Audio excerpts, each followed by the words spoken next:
والے ادیب ایوان باطل میں زلزلہ برپا کرنے والے امیر شہنشاہ فکر و تدبر آبروئے سنت جناب حضرت مولانا منقاص صاحب دامت برکاتہم، حضرت والا کو اس شعر کے ساتھ دعوت دیتا ہوں۔ شہنشاہ بلاغت چلے آئیے، شہنشاہ بلاغت چلے آئیے، تاجدار فصاحت چلے آئیے، لے کے گلزار طیبہ کی گل کی مہک مشک بار خطابت چلے آئیے۔ حضرت کے بیان کے بعد دستار بندی ہوگی، اس کے بعد دعا ہوگی۔ آپ تمام حضرات ادب کے دائرے میں بیٹھ جائیں۔ آگے کرسی خالی ہے، جو حضرات کھڑے ہیں ان سے معدبانہ گزارش ہے آگے آ کر بیٹھ جائیں، راستے پر کھڑے ہو کر نہ سنیں۔ آپ کے لیے بیٹھنے کا انتظام کیا گیا ہے، آپ کرسی پر بیٹھ جائیں۔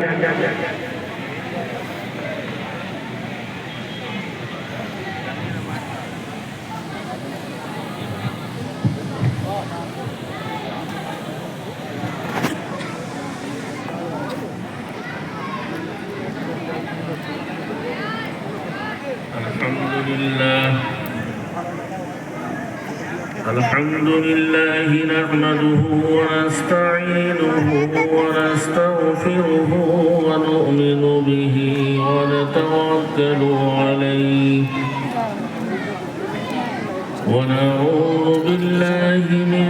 شرور أنفسنا ومن سيئات أعمالنا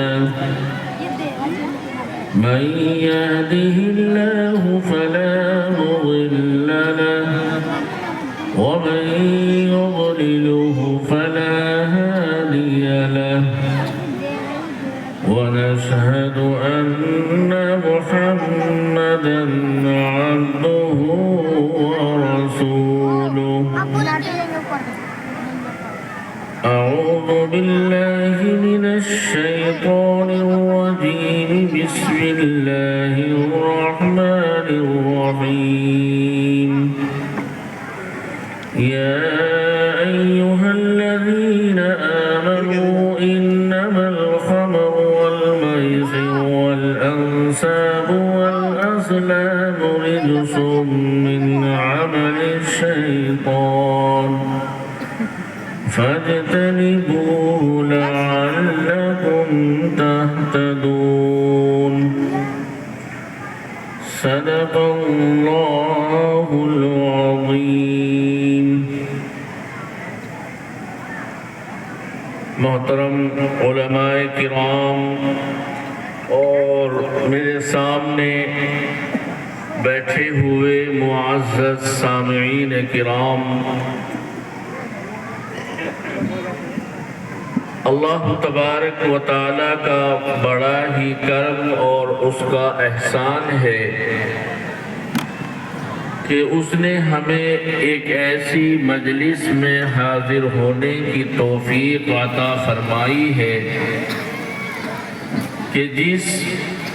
مجلس پر اللہ تبارک و تعالی اپنی خاص رحمتیں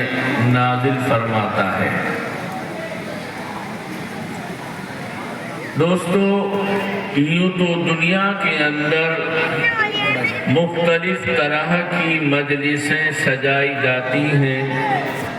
مختلف طرح کے اجتماعات اور اجلاس کیے جاتے ہیں،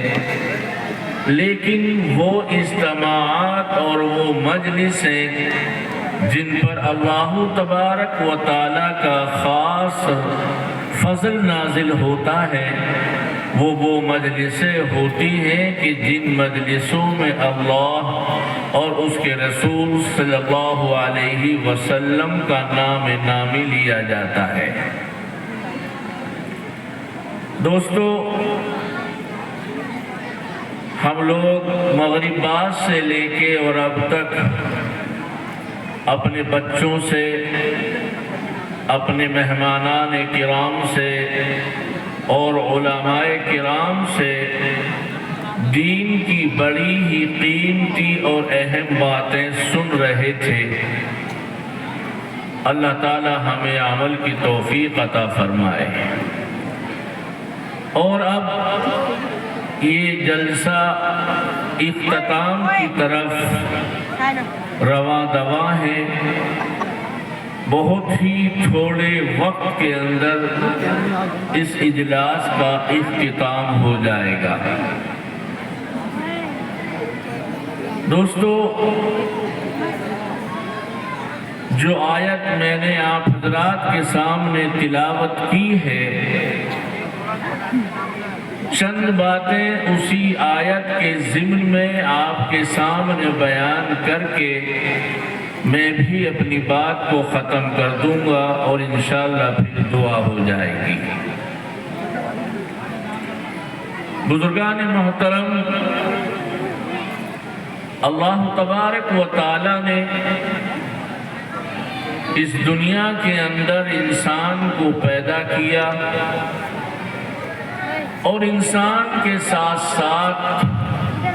اور بہت سی بے شمار مخلوق کو اللہ تبارک و تعالی نے پیدا فرمایا۔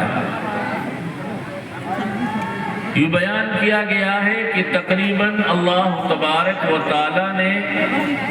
18,000 مخلوق کو اس دنیا کے اندر پیدا فرمایا ہے، اور یہ بات بھی طے شدہ ہے، تسلیم شدہ ہے کہ اس تمام مخلوقات کے اندر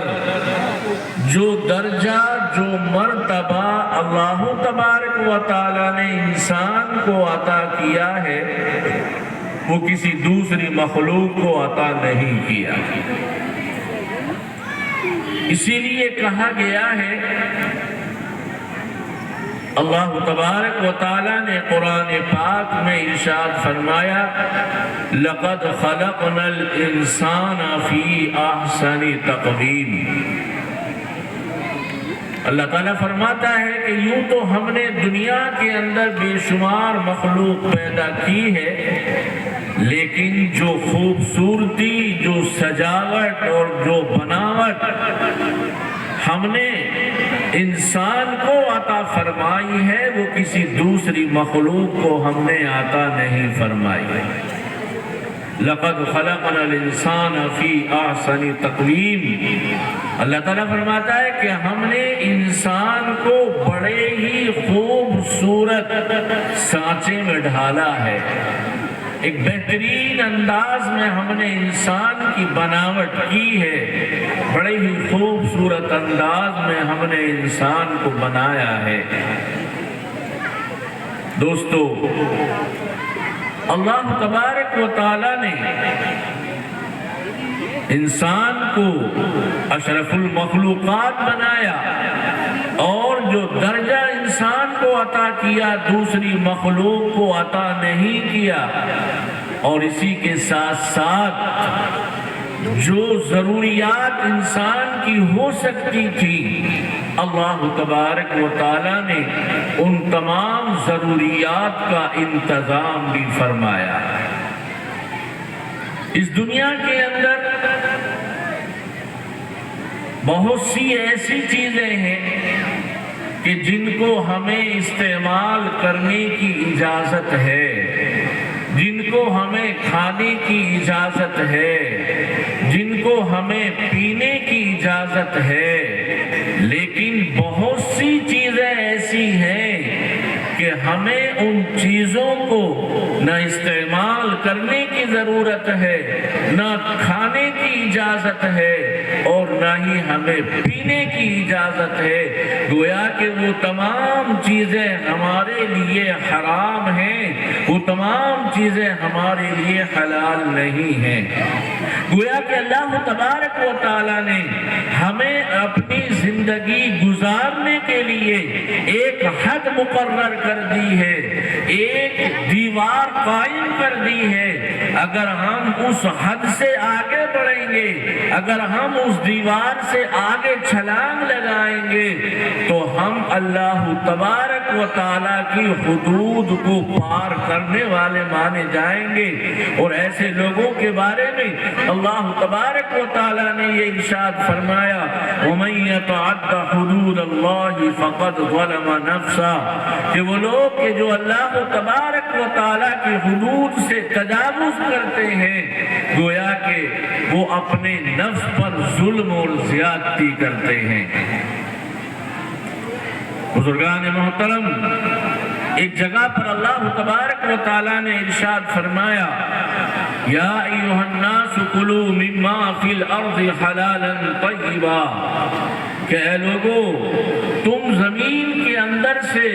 جو چیزیں پیدا ہو رہی ہیں تم ان چیزوں کو کھاؤ اور پیو کہ جو صاف ستھری اور پاکیزہ ہوں۔ اس کا مطلب یہ ہے کہ بہت سی ایسی بھی چیزیں ہو سکتی ہیں کہ جو پاکیزہ نہیں ہیں، بہت سی ایسی بھی چیزیں ہو سکتی ہیں کہ جن کا استعمال کرنا ہمارے لیے حلال نہیں ہے۔ دوستو، انہی چیزوں میں سے کہ جس چیز کا ہمیں استعمال کرنے کا حق نہیں ہے یا جس کا پینا ہمارے لیے حلال اور جائز نہیں ہے، انہی چیزوں میں سے ایک چیز شراب ہے۔ شراب آپ جانتے ہیں کہ جو انسان شراب پی لیتا ہے وہ اس انسان کی جو عقل ہے وہ اپنی جگہ پر باقی نہیں رہتی ہے۔ اور یہ شراب ایک ایسی چیز ہے کہ جو اسلام کے شروع دور کے اندر شراب کا پینا جائز تھا، اس کا کاروبار کرنا جائز تھا، اس کی تجارت کرنی جائز تھی، لیکن مذہب اسلام نے آہستہ آہستہ اس شراب کو تمام انسانوں کے لیے حرام قرار دیا۔ شروع کے اندر تو اللہ تبارک و تعالیٰ نے مطلق یہ ارشاد فرمایا، وَيَسْأَلُونَكَ عَنِ الْخَمْرِ وَالْمَيْسِرِ، اے حضور پاک صلی اللہ علیہ وسلم، یہ لوگ آپ سے شراب اور جوئے کے بارے میں سوال کرتے ہیں، آپ ان سے کہہ دیجئے قُلْ فِيهِمَا إِثْمٌ كَبِيرٌ، کہ ان دونوں کے اندر بہت بڑا گناہ ہے۔ یعنی شراب پینے کے اندر، جوا کھیلنے کے اندر منافع کم ہے اور جو ہے نقصان اور گناہ زیادہ ہے۔ جو صحابہ کرام قرآن پاک کی زبان کو سمجھتے تھے، اللہ تبارک و تعالیٰ کے اشارے کو سمجھتے تھے، انہوں نے شراب سے اپنی دوری بنانی شروع کر دی۔ تھوڑا سا عرصہ اور گزرا تو پھر اللہ تبارک و تعالیٰ نے دوسری آیت ارشاد فرما دی، یا ایھا الذین آمنوا لا تقربوا الصلاة وانتم سکارى، کہ ایمان والو تم نماز کے قریب مت جاؤ اس حال میں کہ تم نشے میں ہو۔ اس کا مطلب یہ ہوا کہ جب تم نماز پڑھنے کے لیے جاؤ تو تم اس وقت شراب پی کر نہ جاؤ، چونکہ جب آدمی شراب پی لیتا ہے تو وہ اپنے ہوش و حواس کھو دیتا ہے، اس کو یہ پتہ نہیں رہ پاتا کہ میں کیا بول رہا ہوں، میں کیا کر رہا ہوں۔ اور نماز اللہ تبارک و تعالیٰ کی ایک ایسی عبادت ہے کہ جس کے اندر اللہ تبارک و تعالیٰ سے مخاطبت ہوتی ہے۔ ایک حدیث پاک میں اللہ کے رسول صلی اللہ علیہ وسلم نے یوں ارشاد فرمایا کہ اے لوگو تم نماز کو اس طرح پڑھو کہ گویا کہ تم اللہ تبارک و تعالیٰ کو دیکھ رہے ہو، اور اگر تم یہ نہ کر سکو تو کم سے کم اتنا خیال ضرور رکھ لو کہ ہم کو اللہ تبارک و تعالیٰ دیکھ رہا ہے۔ اگر اس خیال کے ساتھ میں ہم اللہ تبارک و تعالیٰ کی عبادت کریں گے، ہم نماز ادا کریں گے، تو پھر ہماری مکمل توجہ اور ہمارا مکمل خیال اللہ تبارک و تعالیٰ کی جانب ہوگا۔ پھر ہمیں یہ بھی معلوم ہوگا کہ ہم نے کتنی رکعتیں پڑھ لی ہیں اور کتنی باقی ہیں، ہمیں اپنی نماز کے اندر بھول نہیں ہوگی۔ تو دوستو اللہ تبارک و تعالیٰ نے اس حال کے اندر منع کیا کہ جب تم نماز پڑھنے کے لیے جاؤ تو شراب پی کر نہ جاؤ، نشہ کر کے نہ جاؤ۔ ابھی تھوڑی مدت اور گزری تھی جب دیکھا کہ لوگوں کے اندر شراب سے اور زیادہ دوری ہوتی جا رہی ہے، پھر اللہ تبارک و تعالیٰ نے شراب کے حرام ہونے کا حکم نازل فرمایا اور اعلان کیا، یا ایھا الذین آمنوا انما الخمر والمیسر والانصاب والازلام رجس من عمل الشیطان۔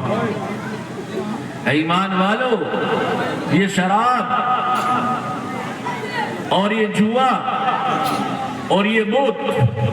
اور یہ بانسیں اور چوسٹ، یہ تمام کی تمام گندی چیزیں ہیں اور شیطان کے اعمال میں سے ہیں،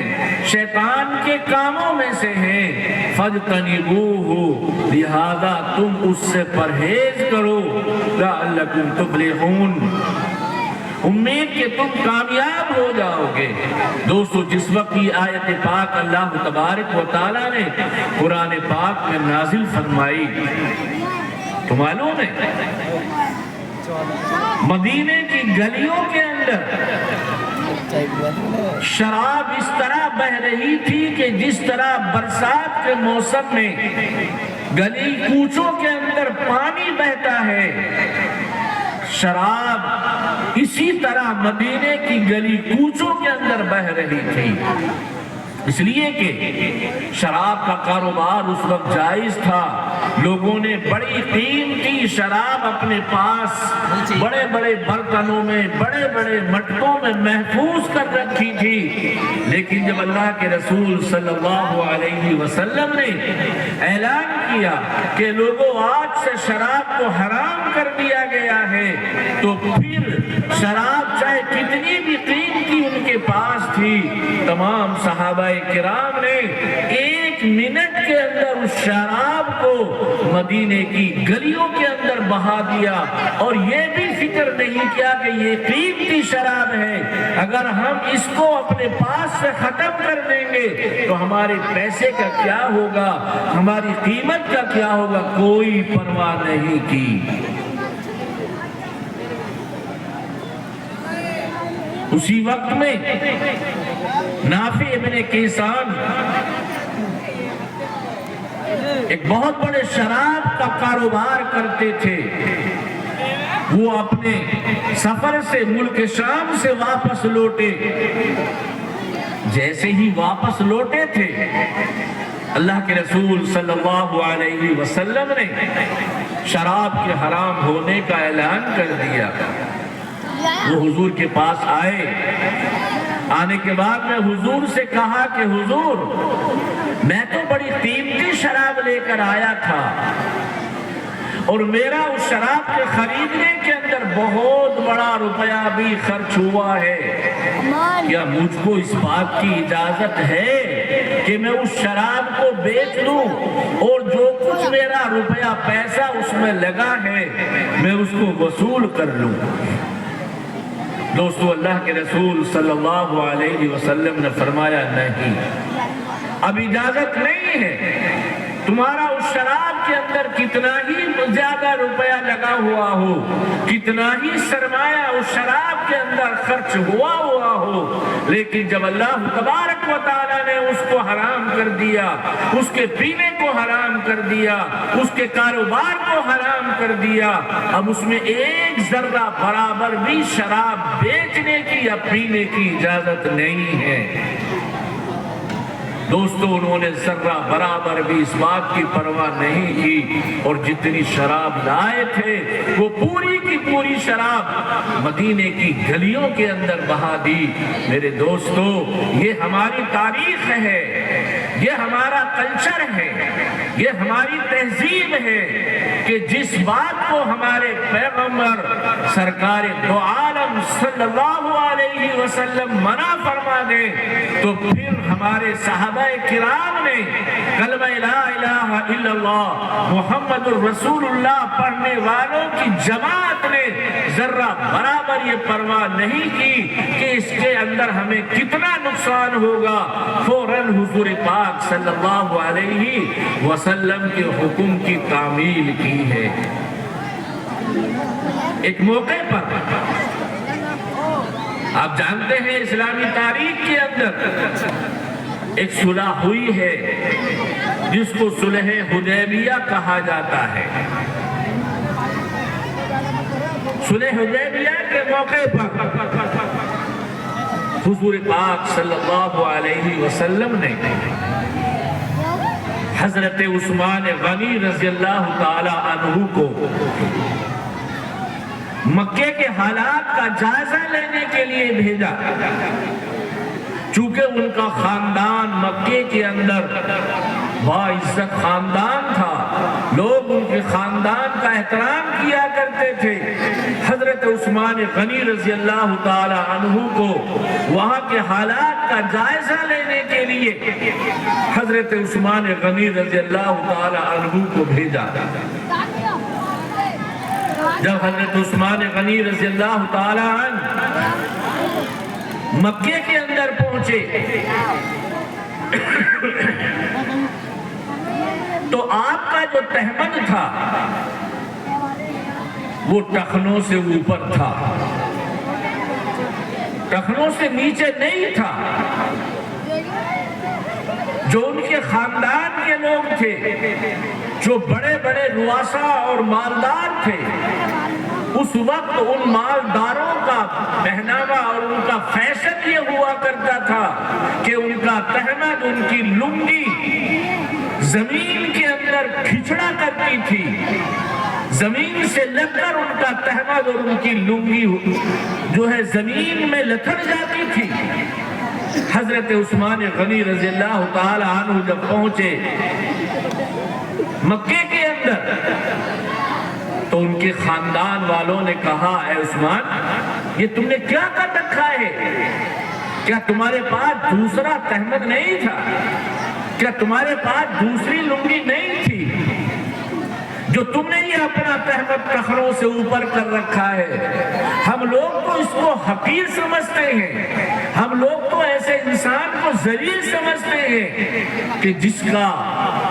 تہمد، جس کی لنگی، جس کا پائجامہ ٹخنوں سے اوپر ہوتا ہے۔ ایسا کرو ہم تم کو دوسرا تہمد دے دیتے ہیں، ہم تم کو دوسری لنگی دے دیتے ہیں جو تمہارے ٹخنوں سے نیچے تک آئے گی، اور جب تم چلو گے تو اس کا کچھ حصہ زمین پر کھچڑ کر چلے گا۔ یہی تو ہمارے خاندان کی علامت ہے، یہی تو ہمارے خاندان کی پہچان ہے۔ تم نے اپنے خاندان کی علامت کو کیوں ختم کر دیا؟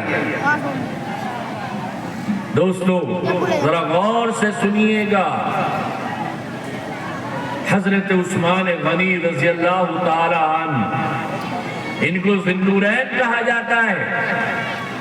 حضور کی دو بیٹیاں حضرت عثمان غنی رضی اللہ تعالی عنہ کے نکاح میں تھیں، حضور کے داماد تھے۔ حضرت عثمان غنی رضی اللہ تعالی عنہ نے فرمایا، اے میرے قبیلے کے لوگوں، اے میرے خاندان کے لوگوں، یقیناً یہ تمہارے یہ تہمد کا نیچا کرنا، ٹخنوں سے لنگی کا نیچے کرنا، یقیناً یہ تمہارے قبیلے اور خاندان کی عزت کی علامت ہو سکتی ہے، لیکن میرے محبوب سرکار دو عالم صلی اللہ علیہ وسلم نے تو یہ فرما دیا ہے، من جر ثوبہ خیلاء لا ينظر اللہ الیہ یوم القیامہ، کہ میرے سرکار نے تو یہ فرما دیا ہے کہ جو انسان تکبر اور گھمنڈ کی وجہ سے اپنا کپڑا ٹخنوں سے نیچے کھچیڑے گا، اللہ تبارک و تعالی قیامت کے دن اس کی جانب رحمت کی نگاہ نہیں فرمائے گا۔ یہ میرے محبوب سرکار دو عالم صلی اللہ علیہ وسلم کا قول ہے، لہذا میں تمہارے خاندان کی ظاہری شان و شوکت کی خاطر اپنے محبوب سرکار دو عالم صلی اللہ علیہ وسلم کے قول کو نہیں چھوڑ سکتا۔ تمہاری تہذیب تمہیں مبارک،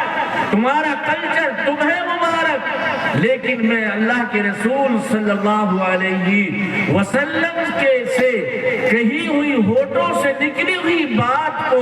کبھی بھی پس پشت نہیں ڈال سکتا ہوں، میرے لیے اس پر عمل کرنا ضروری ہے، لہذا میں اپنا تہمن ٹخنوں سے اوپر ہی رکھوں گا، اس کو نیچے نہیں کروں گا۔ یہی وہ موقع ہے کہ اس موقع پر حضور پاک صلی اللہ علیہ وسلم کے پاس جا کر کسی نے یہ خبر دے دی تھی کہ نعوذ باللہ من ذالک کہ عثمان غنی رضی اللہ تعالی عنہ کو مکے والوں نے شہید کر دیا ہے۔ تبھی حضور پاک صلی اللہ علیہ وسلم نے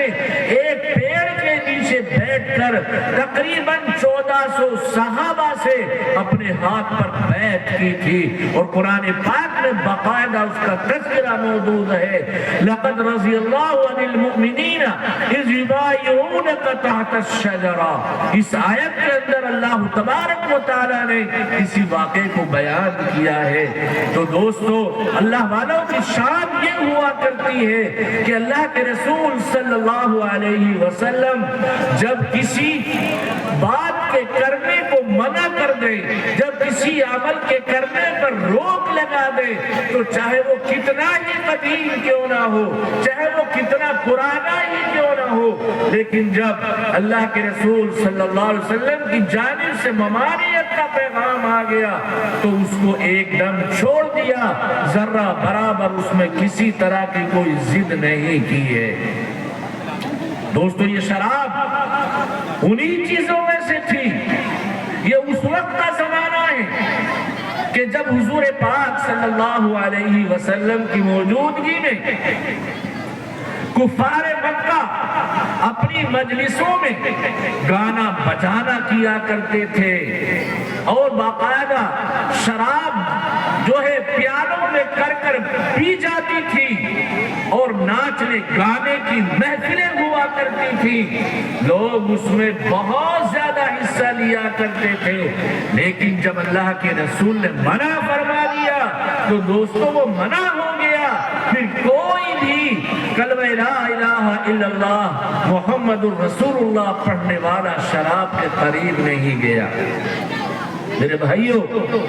آج ہمیں بڑے افسوس کے ساتھ یہ بات کہنی پڑ رہی ہے کہ آج ہماری بہت سی محفلوں کے اندر،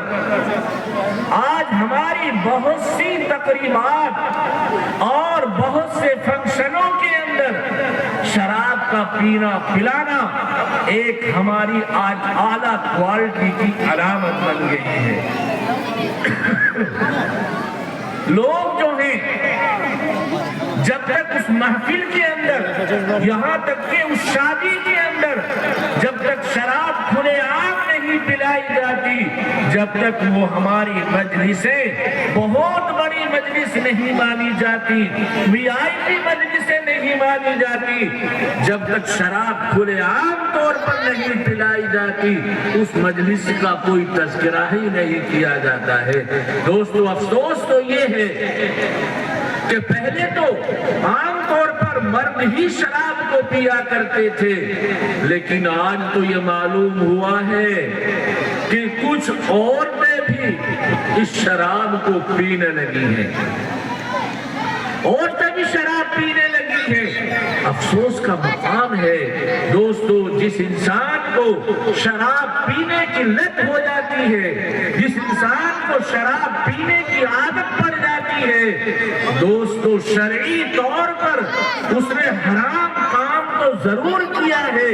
لیکن ڈاکٹری اور طبی اعتبار سے بھی وہ اپنے جسمانی صحت کو محفوظ نہیں رکھ سکتا ہے۔ اس کی صحت اور اس کی جسمانی جو طاقت ہے وہ بالکل تباہ و برباد ہو کر رہ جاتی ہے۔ دوستو، حضور پاک صلی اللہ علیہ وسلم نے فرمایا کہ ایک وقت وہ آئے گا جو قیامت کے قریب ہوگا کہ لوگ شراب کو اس کا نام بدل بدل کر استعمال کریں گے۔ میں یہ سمجھتا ہوں کہ تقریباً آج وہ دور آ چکا ہے، شراب کو لوگ نام بدل بدل کر اس کو استعمال کر رہے ہیں۔ میرے مسلمان بھائیوں، آج ہم جس دور سے گزر رہے ہیں، فاقوں پر فاقے ہمارے بہت سے مسلم بھائی اور بہت سے برادران وطن کر رہے ہیں۔ 2 ٹائم کی روٹی بہت سے ہمارے بھائیوں کے بچوں کو کھانے کے لیے میسر نہیں ہے، اور ہم شراب جیسی لعنت کو اپنے پیٹ کے اندر، اپنے حلق کے اندر اتار رہے ہیں۔ اور حالت یہ ہے، تاریخ یہ بتاتی ہے دوستو کہ جس خاندان کے اندر، جس گھرانے کے اندر اگر کسی ایک انسان کو بھی شراب پینے کی عادت پڑ جاتی ہے تو دوستو اس کا پورا گھر کے گھر تباہ و برباد ہو جاتا ہے۔ اس کے وہ معصوم بچے کہ جن کے ہاتھوں کے اندر قلم اور کاپیاں ہونی چاہیے تھی، اگر اللہ نہ کرے اس کے باپ کو شراب پینے کی عادت پڑ جاتی ہے تو ان بچوں کے ہاتھ میں کاپی اور قلم تو کیا، ایک وقت کی روٹی کا لقمہ بھی ان کو کھانے کو میسر نہیں ہوتا ہے۔ صبح سے لے کے شام تک ایک انسان محنت مزدوری کرتا ہے، دن کی دھوپ اور رات کی اندھیری کو برداشت کر کے محنت مزدوری کر کے چند پیسے کماتا ہے۔ گھر کے اندر بچوں کے پاس اتنی بھی گنجائش نہیں ہے کہ وہ اپنے گھر سے چند لقمے بھی کھا سکے، وہ اپنے باپ کے آنے کا انتظار کرتے ہیں۔ لیکن وہ باپ جس کو شراب پینے کی عادت پڑ گئی ہے، پورے دن مزدوری کر کے جب چند روپے اس کے ہاتھ میں آتے ہیں، وہ شراب کے ٹھیکے پر پہنچتا ہے اور ان روپیوں کی شراب پی کر لڑکھڑاتے ہوئے جب اپنے گھر میں پہنچتا ہے تو سوچئے اس کے بچوں پر کیا گزرتی ہوگی۔ وہ بچے جو صبح سے لے کے شام تک اپنے باپ کے آنے کا انتظار کر رہے ہوتے ہیں اور وہ یہ سوچتے ہیں کہ ہمارا باپ آئے گا تو ہمیں کچھ روٹی کا ٹکڑا کھانے کو ملے گا، لیکن وہ جب خالی ہاتھ لوٹتا ہے تو دوستو سوچئے کیا گزرتی ہوگی۔ میرے بھائیوں، یہ ہمارے دینی مدارس، یہ مدارس اسلامیہ، یہ دینی مکاتب، یہ علماء کرام، یہ بزرگان اعظام ہم کو بار بار اس بات سے بچ کہہ رہے ہیں، آگاہ کر رہے ہیں کہ دیکھو جو تم اپنے خون پسینے کی کمائی کر رہے ہو اس کو حلال جگہ خرچ کرو، اس کو حرام کاموں میں خرچ نہ کرو،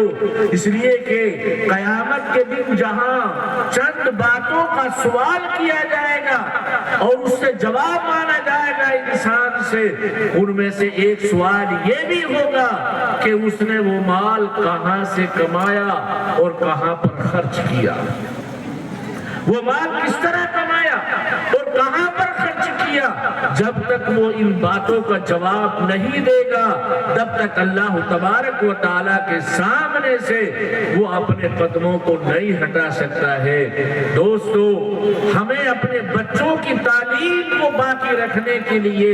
ان کو ایک بہترین عالم اور ایک بہترین ڈاکٹر اور ایک بہترین انجینئر بنانے کے لیے ہمارے لیے یہ ضروری ہے۔ خدا نہ خواستہ اگر ہمارا کوئی بھائی شراب کا عادی ہے تو اس کو وہ شراب چھوڑ دینی چاہیے اور وہ پیسہ اپنے بچوں کی تعلیم پر خرچ کرنا چاہیے۔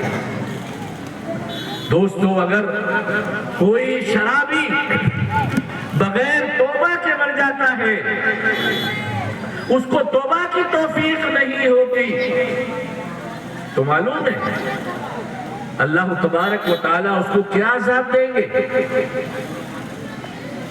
بڑا بھیانک عذاب ہوگا۔ آپ کو معلوم ہے کہ جہنم کے اندر جب جہنمی پہنچ جائیں گے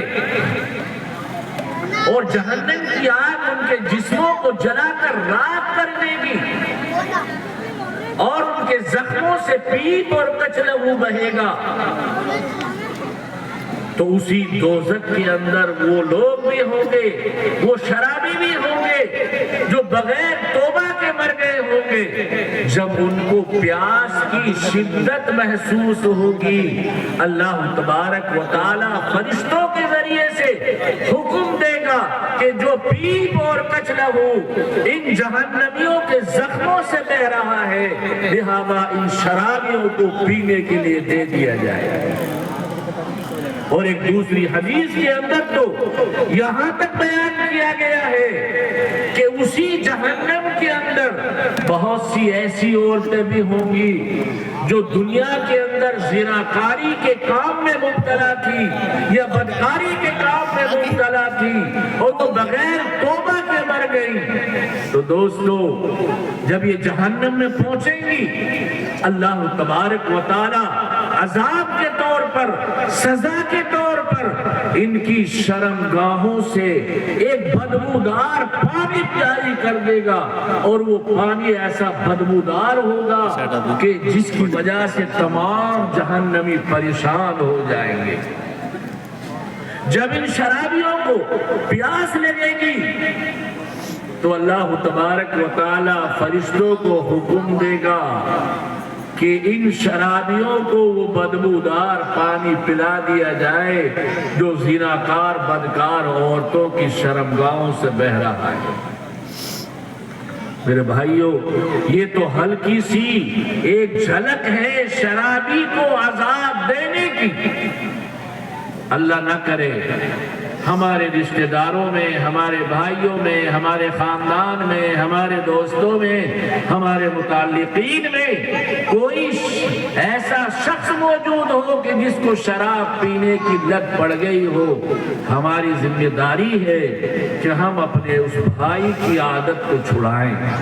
اس کو سمجھائیں، اس کو بتائیں کہ دیکھو شریعت میں اس چیز کا پینا بالکل حرام ہے، کسی طرح کی کوئی گنجائش نہیں ہے۔ یہی پیغام ہمارے ان مدارس اسلامیہ سے دیا جاتا ہے۔ دوستو، یہ چند باتیں میں نے آپ حضرات کے سامنے جو آیت پڑھی تھی اس کی ضمن میں بیان کی ہے۔ میں نے شروع میں کہا تھا کہ ماشاءاللہ آپ کے سامنے مغرب سے لے کے اب تک بڑی دین کی، بڑی قیمتی باتیں ہمارے سامنے بیان کی گئی ہیں۔ اللہ تبارک و تعالیٰ سے دعا کیجئے کہ اللہ تبارک و تعالیٰ ہمیں عمل کی توفیق عطا فرمائے، اور جو چند باتیں میں نے شراب کے پینے سے متعلق بیان کی ہیں، اللہ تعالیٰ ہمیں شراب جیسی لعنت سے بچنے کی توفیق عطا فرمائے۔ وآخر دعوانا الحمدللہ رب العالمین۔